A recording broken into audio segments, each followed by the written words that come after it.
Today's lab requires the use of a new computational gizmo called a free body diagram. The free body diagram is very useful for analyzing complicated situations with a lot of forces going on.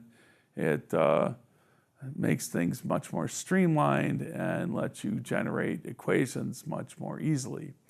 So what do we do with a free body diagram? The basic idea is that you take a complicated situation and you draw a free body diagram for each object in it.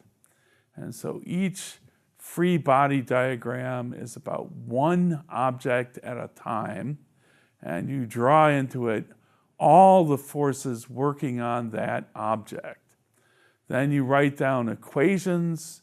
You basically write down F equals ma in all the directions that matter for that object. After that, you go on to the next object, draw another free body diagram, and write down F equals ma for that one. Finally, you use algebra to figure out how all these equations link together, and more algebra to solve for the thing you're interested in. So in today's lab, what we're going to do is have a tilted hill. We'll have a big hill like so, and sitting on it, we will have the same little wooden sled that we had last time. And we're going to measure friction on it by pulling it around with the Newtonometer. Let's draw the free body diagram for the sled. To draw a free body diagram, you draw the object by itself. You don't draw anything else that it's interacting with. So there it is. Now, what kind of forces are working on this little sled? The first and easiest one is the weight. The weight acts straight down, like so. If that was the only force acting on it, it would accelerate toward the center of the Earth at 9.8 meters per second squared, and we'd never see it again. Clearly, something else is going on. What else is going on? Well, there's a force from the hill that it's sitting on. This is perpendicular to the surface of the hill, and that's known as the normal force. Normal forces are always perpendicular to the surfaces that make them. That's what the normal means. Notice that on this tilted thing, the normal and the weight do not immediately cancel. They don't even point in the same direction. There are more forces going on in the lab today. What we're going to do with this lab is pull on this little sled. So we'll have a force going in this direction. This is one we will be making. I'm going to call that big F. And we'll have a frictional force, which points opposite big F. We'll say that's Fs. Now, frictional forces work in the planes that they're about the friction of. So this is parallel to the hill. Normal forces are perpendicular to the plane. At this point, we have all the forces working on this object. The next step is to bring in some coordinate systems so we can divide things into directions and write down F equals ma equations. Now, I happen to know, purely based on experience, that the easiest coordinate system to use with this equation is not the standard vertical horizontal one. If you use that one, you wind up doing lots and lots of algebra, which is good for the soul, but rather tedious. So we will not use that one. And instead, it's much easier if you use a tilted coordinate system. A tilted coordinate system works just like the regular one, except the axes are tilted. So I'm going to draw my coordinate system like so.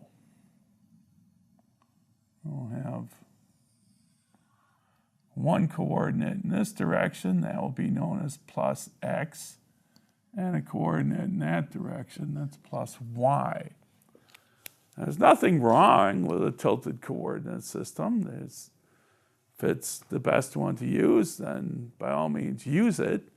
The advantage this one has is that in this tilted coordinate system, 3 out of the 4 forces point in the directions of the coordinates. So I only have one force that isn't pointing right along one coordinate. And that turns out to streamline the mathematics considerably, make life much easier. So we're going to do things that way. And we have our coordinate system figured out. The next step is to write out the F equals ma for this object. Remember, from Newton's second law, the sum of all the forces equals the mass of an object times its acceleration. When we do the lab, we will increase big F until it just barely starts to move. That means we will be working in a situation where the acceleration is 0 and all these forces add up and cancel. Okay, write down F equals ma. This is a vector equation. That means it has x and y parts. So I can write down an x equation. That's about the forces in this direction. And in this direction, I have Fs pointing in the positive x direction. I have big F pointing in the negative x direction. And I have a piece of the weight. Notice the weight doesn't point directly along either axis. So what we have to do is make up this weight by 2 vectors that do point in those axes and use these in these equations. The part of W that points in the x direction is W times the sine of this angle, and this angle is the same as that angle, the angle of the hill. So this is, that points in the positive x direction, so that's plus W times sine theta. And if it is not accelerating in the x direction, all those things add up to 0. So we have one equation like so. In the y direction, things are slightly easier. That's in this direction. We only have 2 vectors. We have n in the positive direction, and we have the other part of the w vector, this bit, which is pointing in the negative y direction, and this is w times cosine of theta, and those two equal 0. If you need a review of trigonometry, there's a button you can press and see how this works. This is basic. This is a right triangle. That's the angle. Means this side is the hypotenuse w times the sine of theta. That gives you this side. W times the cosine of theta gives you that side. That's what's going on. We have a couple more equations from physics that we know. We know that W equals mg. And we know that right when this thing starts to move, Fs is going to be equal to mu s times the magnitude of n. So we have 2 more equations from physics that we can use. Putting all these things together takes some algebra. When we get done with it, we will have an equation that we can use to solve for mu s. So that's what a free body diagram is. That's how you do a simple one.